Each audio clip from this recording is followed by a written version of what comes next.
Well, Prime Minister, when I took the charge of coal ministry, he had told me one thing which I mentioned in my speech earlier. I quote, if India imports the crude oil, it is understandable, but import of coal is equivalent to committing to a sin. This is what Honorable Prime Minister had told it to me. Taking that as a mantra, we have moved ahead, and now we are today in a historic day. Today is the historic day, and we will launch without any preconditions. We will launch coal mining of commercial auction. And now, I would request Honorable Prime Minister to bless us for the success of this event. As a most welcome you, sir. Kindly address us. धन्यवाद प्रहलाद जी। सबको नमस्कार।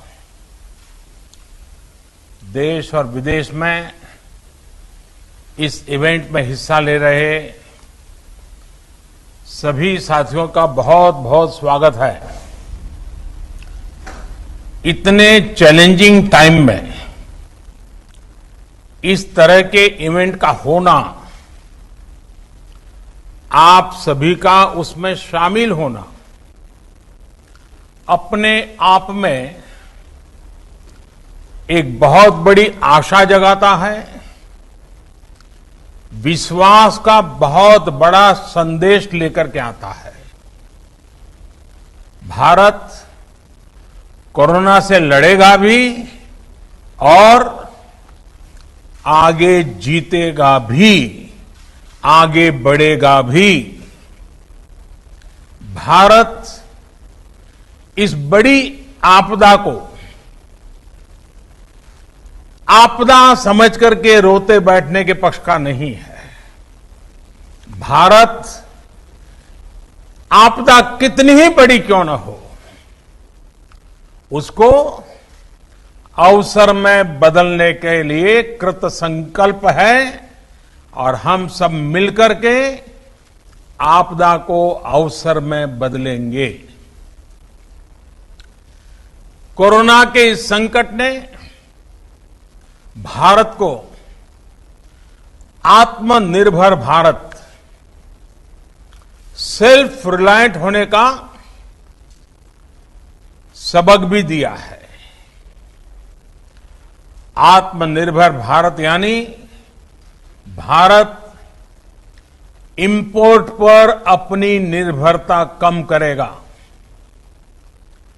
आत्मनिर्भर भारत यानी Bharat import पर खर्च होने वाली लाखों करोड़ों रुपयों की विदेशी मुद्रा बचाएगा और देश के गरीबों के कल्याण के लिए काम में लाएगा। आत्मनिर्भर भारत यानी भारत को इंपोर्ट न करना पड़े, इसके लिए वो अपने ही देश में साधन और संसाधन विकसित करने की दिशा में लगातार प्रयास करेगा, आगे बढ़ेगा। आत्मनिर्भर भारत यानी जिसे आज हम इंपोर्ट करते हैं, कल को, और ये बात मैं बहुत जिम्मेवारी के साथ आप सबके पर भरोसा होने के लिए कह रहा हूं, ये आप पर मेरा जो भरोसा है उसके लिए मैं कह रहा हूं कि आज हम जो इंपोर्ट करते हैं, कल को उसी के सबसे बड़े एक्सपोर्टर बनेंगे। साथियों, इस लक्ष्य को प्राप्त करने के लिए यह बहुत आवश्यक है कि हम एक एक सेक्टर को पकड़कर, एक एक प्रोडक्ट को पकड़कर, एक एक सर्विस का ध्यान करते हुए होलिस्टिक तरीके से काम करें। एक एक क्षेत्र को चुन करके उस क्षेत्र में भारत को आत्मनिर्भर बनाएं। आज का ये इवेंट इसी सोच को साकार करने की दिशा में एक महत्वपूर्ण इनिशिएटिव है, एक मजबूत कदम है। आज एनर्जी सेक्टर में भारत को आत्मनिर्भर बनाने के लिए, सेल्फ रिलायंट बनाने के लिए एक बहुत बड़ा कदम उठाया जा रहा है। ये कार्यक्रम सिर्फ कोल माइनिंग से जुड़े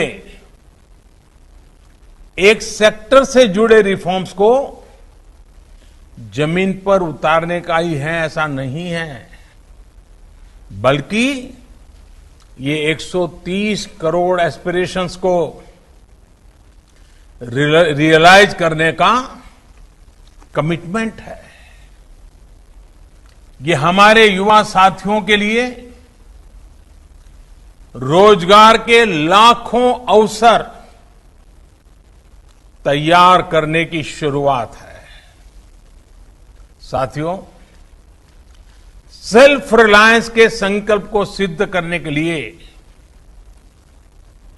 जब पिछले महीने आत्मनिर्भर भारत अभियान की घोषणा हुई थी, तो कई लोगों को लगता था कि एक प्रकार से एक सामान्य सरकारी प्रक्रिया है। लेकिन महीने भर के भीतर ही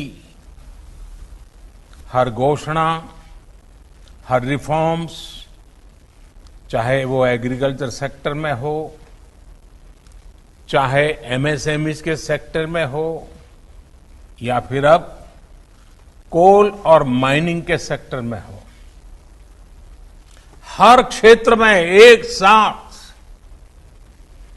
अनेक प्रकार के कदम उठाए जा रहे हैं, निर्णय किए जा रहे हैं और निर्णयों को तेजी से जमीन पर उतारने के लिए हर कोई कोशिश कर रहा है।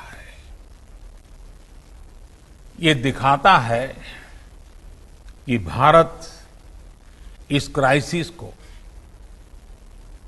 अपॉर्चुनिटी में बदलने के लिए कितना गंभीर है, कितना कमिटेड है। आज हम सिर्फ कॉमर्शियल कोल माइनिंग के लिए ऑक्शन ही लॉन्च नहीं कर रहे हैं, बल्कि कोल सेक्टर को दशकों के लॉकडाउन से भी बाहर निकाल रहे हैं। कोल सेक्टर के लॉकडाउन का क्या प्रभाव रहा है, ये मुझसे भी ज्यादा आप सब लोग बेहतर तरीके से जानते हैं। सोचिए, जो देश कोल रिजर्व के हिसाब से दुनिया का चौथा सबसे बड़ा देश हो, जो दुनिया का दूसरा सबसे बड़ा प्रोड्यूसर हो, वो देश कोल का एक्सपोर्ट नहीं कर रहा है, बल्कि हमारा देश दुनिया का दूसरा सबसे बड़ा कोल इंपोर्टर है, कोल आयात करता है। बड़ा सवाल ये है कि जब हम दुनिया के लार्जेस्ट प्रोड्यूसर हैं, एक प्रकार से लार्जेस्ट प्रोड्यूसर के जो मेन ग्रुप है, हम उसमें से एक हैं। अगर ये सच्चाई है तो हम लार्जेस्ट एक्सपोर्टर क्यों नहीं हो सकते? और ये हम सबको अपने आप को पूछना है। और यही सवाल मेरे आप सभी को और करोड़ों भारतीयों के मन में भी हमेशा उठता रहा है। साथियों, हमारे यहां दशकों से यही स्थिति चल रही थी। देश के कोल सेक्टर को कैप्टिव और नॉन कैप्टिव के जाल में उलझाकर रखा गया था। इसको कंपटीशन से बाहर रखा गया था। ट्रांसपेरेंसी की एक बहुत बड़ी समस्या बार बार सामने आई है। ईमानदारी से ऑक्शन को छोड़िए, कोयला खदानों के अलॉटमेंट में बड़े बड़े घोटालों की चर्चा हर किसी ने सुनी है, हर समय हुई है, हर कोने में हुई है। इस वजह से देश के कोल सेक्टर में इन्वेस्टमेंट भी कम होता था और उसकी एफिशिएंसी भी हमेशा सवालों के घेरे में रहती थी। कोयला निकलता किसी राज्य में था, जाता सैकड़ों किलोमीटर दूर किसी अन्य राज्य के पावर प्लांट के लिए होता था, जबकि वे राज्य के पावर प्लांट्स कोयले का इंतजार करे रह जाते थे। यानी काफी कुछ मिसमैनेज था, अस्त व्यस्त था। साथियों, साल 2014 के बाद इस स्थिति को बदलने के लिए एक के बाद एक कई कदम उठाए गए। जिस कोल लिंकेज की बात कोई सोच नहीं सकता था, वो हमने करके दिखाया। ऐसे कदमों के कारण कोल सेक्टर को मजबूती भी मिली। आज बड़े बड़े रिफॉर्म्स को एब्सॉर्ब करने की ताकत उसके अंदर आ रही है। अभी हाल में हमने वो रिफॉर्म्स किए जिसकी चर्चा दशकों से चल रही थी, आप लोग भी कर रहे थे, जो अपने आप को एक्सपर्ट कमेंटेटर मानते हैं, वे भी कर रहे थे। अब भारत ने कोल और माइनिंग के सेक्टर में कंपटीशन के लिए, कैपिटल के लिए, पार्टिसिपेशन और टेक्नोलॉजी के लिए पूरी तरह से खोलने का बहुत बड़ा फैसला लिया है। इसका भी ध्यान रखा गया है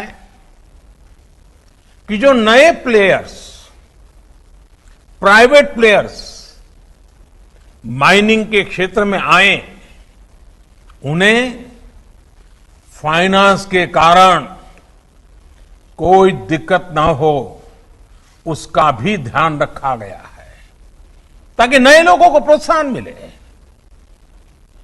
साथियों, एक मजबूत माइनिंग और मिनरल सेक्टर के बिना सेल्फ रिलायंस संभव नहीं है, क्योंकि मिनरल्स और माइनिंग हमारी इकोनॉमी के इंपॉर्टेंट पिलर्स हैं।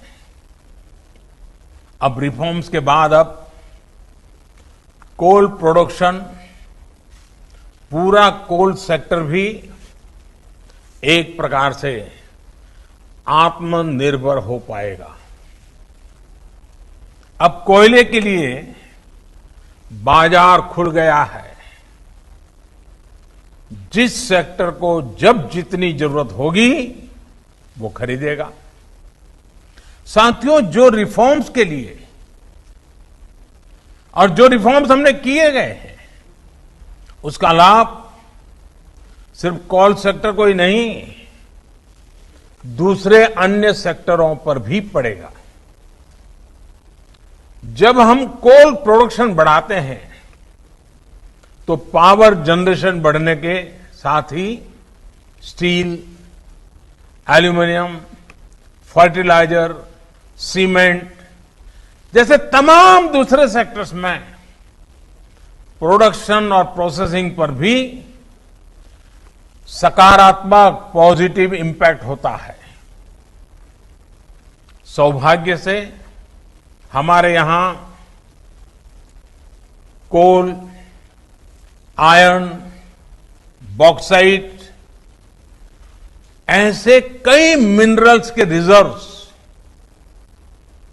एक दूसरे के बहुत नजदीक होते हैं, बहुत आसपास ही होते हैं। एक प्रकार से परमात्मा ने ही जैसे क्लस्टर बना करके रखा हुआ है हमारे लिए। ऐसे में हाल में ही मिनरल्स को लेकर जो रिफॉर्म्स किए गए थे वो कोल माइनिंग रिफॉर्म्स के साथ जुड़ जाने से ये बाकी सेक्टर भी बहुत मजबूत हो गए हैं।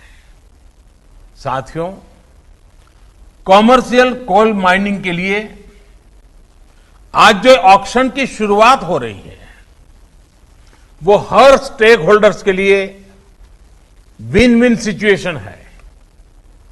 इंडस्ट्रीज को, आपको, अपने बिजनेस, अपने इन्वेस्टमेंट के लिए हम नए रिसोर्सेज मिलेंगे, नया मार्केट मिलेगा। इसके साथ ही राज्य सरकारों को बेहतर रेवेन्यू मिलेगा। देश की एक बड़ी आबादी को रोजगार मिलेगा। एक प्रकार से गरीबों की सेवा का काम कोयले से भी हो सकता है, इसका विश्वास पैदा होगा। यानी हर सेक्टर पर एक पॉजिटिव असर देखने को मिलेगा। और मैं जो फील कर रहा हूं, इसके कारण हमारे देश के गरीब इलाकों के और गरीब लोगों के सबसे ज्यादा आशीर्वाद हम सबको मिलने वाले हैं। साथियों, कोल रिफॉर्म्स करते समय इस बात का भी ध्यान रखा गया है कि एनवायरनमेंट की रक्षा का भारत का कमिटमेंट कहीं से भी कमजोर न पड़े। कोल से गैस बनाने के लिए अब बेहतर और आधुनिक टेक्नोलॉजी का हम प्रयोग करना चाहेंगे और टेक्नोलॉजी आ पाएगी। कोल गैसिफिकेशन जैसे कदमों से एनवायरनमेंट की भी रक्षा होगी। कोयले से बनने वाली गैस का उपयोग ट्रांसपोर्ट और कुकिंग के लिए हो पाएगा। यूरिया और स्टील मैन्युफैक्चरिंग से जुड़े उद्योगों को प्रमोट करेगा। हमने लक्ष्य रखा है कि साल 2030 तक, 2030 तक, यानी कि इस दशक में करीब 100 मिलियन टन कोल को गैसिफाई किया जाए।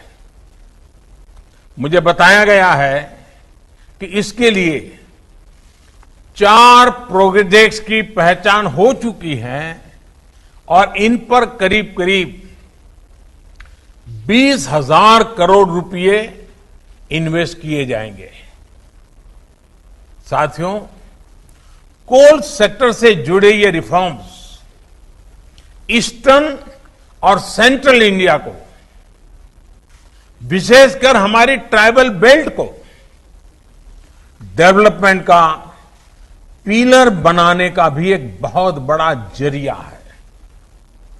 हमारे यहां जहां कोयला है, जहां मिनरल्स है, देश का वो हिस्सा प्रोग्रेस और प्रॉस्पेरिटी के मामले में उस स्तर पर नहीं पहुंच पाया है। देश का ये वो हिस्सा रहा है जहां बड़ी संख्या में एस्पिरेशनल डिस्ट्रिक्ट भी हैं।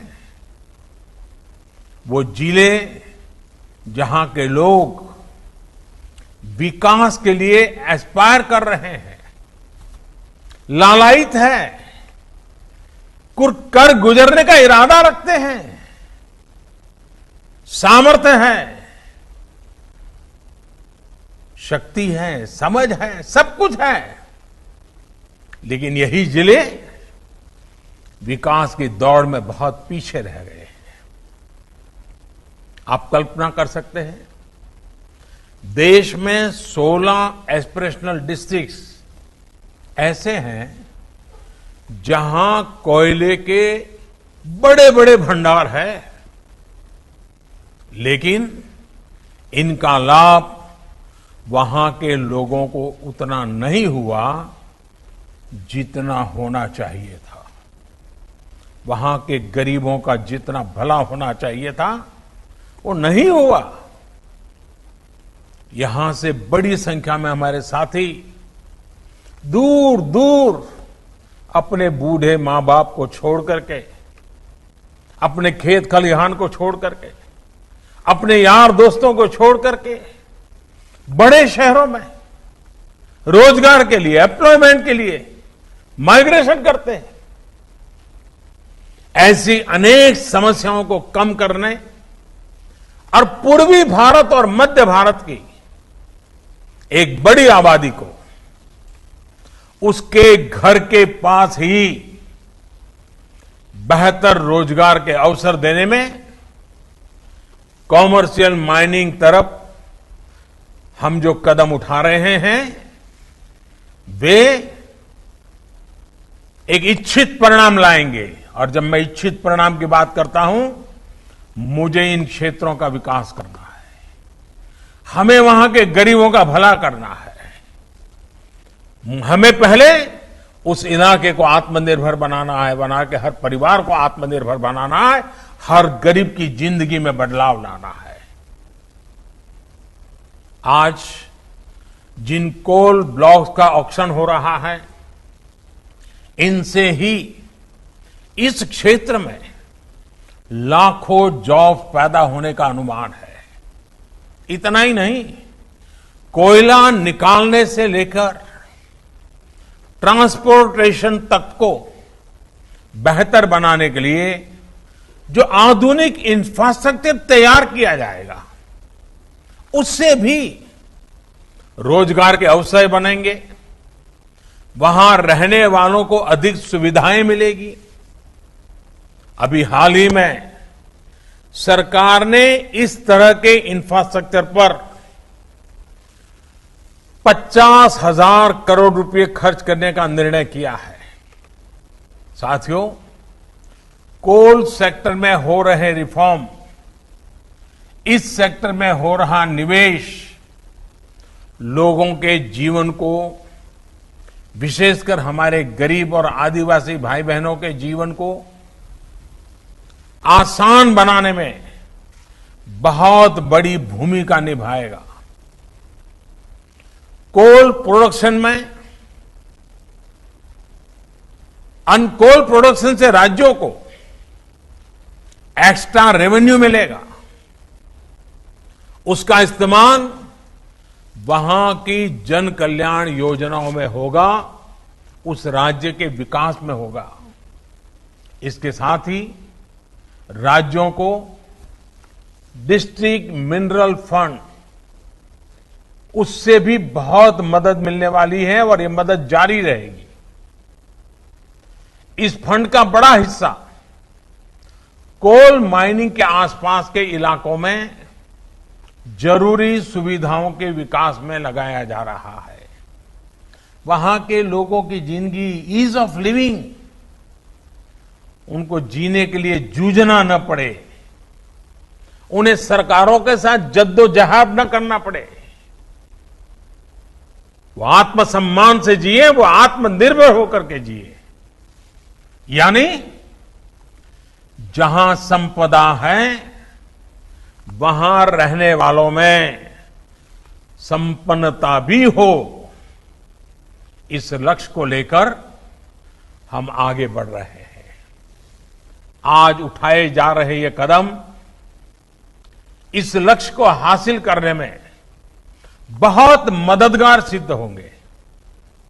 साथियों, ये ऑक्शन ऐसे समय में हो रहा है जब भारत में बिजनेस एक्टिविटी तेजी से नॉर्मल हो रही है। कंजम्पशन और डिमांड बड़ी तेजी से प्री कोविड लेवल की तरफ आगे बढ़ रहे हैं। ऐसे में इस नई शुरुआत के लिए इससे बेहतर समय हो ही नहीं सकता। पावर जनरेशन हो, कंजम्पशन हो, पेट्रोलियम प्रोडक्ट्स की डिमांड हो, इनमें मई के आखिरी और जून के पहले हफ्ते में तेजी से बढ़ोतरी हुई है। इसी तरह अप्रैल की तुलना में ई वे बिल्स उसमें करीब 200% का बड़ा उछाल देखने को मिला है, 200%। जून में टोल कलेक्शन भी फरवरी के कलेक्शन का 70% तक पहुंच चुका है। मई के महीने में रेलवे फ्रेट टैरिफ उसमें भी अप्रैल की तुलना में 26% की इंप्रूवमेंट दर्ज की गई है। अगर टोटल डिजिटल रिटेल ट्रांजैक्शंस उसकी बात करें तो उसके वॉल्यूम और वैल्यू दोनों में वृद्धि होनी शुरू हुई है। साथियों, रूरल इकोनॉमी भी अपनी स्पीड पकड़ना शुरू कर रही है। इस बार खरीफ क्रॉप का एरिया पिछले साल के मुकाबले 13% से ज्यादा है।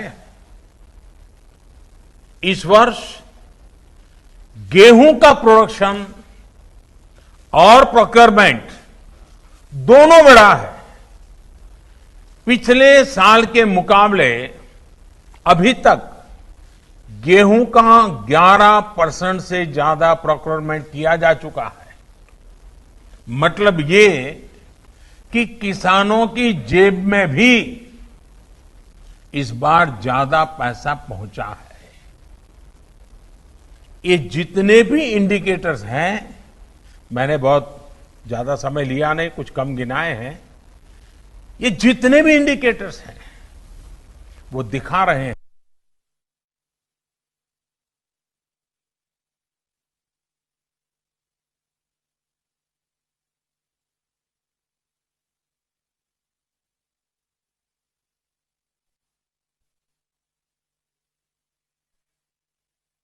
बाहर निकला है,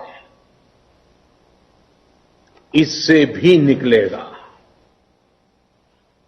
हम भारतवासी अगर करोड़ों कंज्यूमर हैं तो ये न भूलें कि हम भारतवासी करोड़ों प्रोड्यूसर भी हैं। भारत की सक्सेस, भारत की ग्रोथ निश्चित है।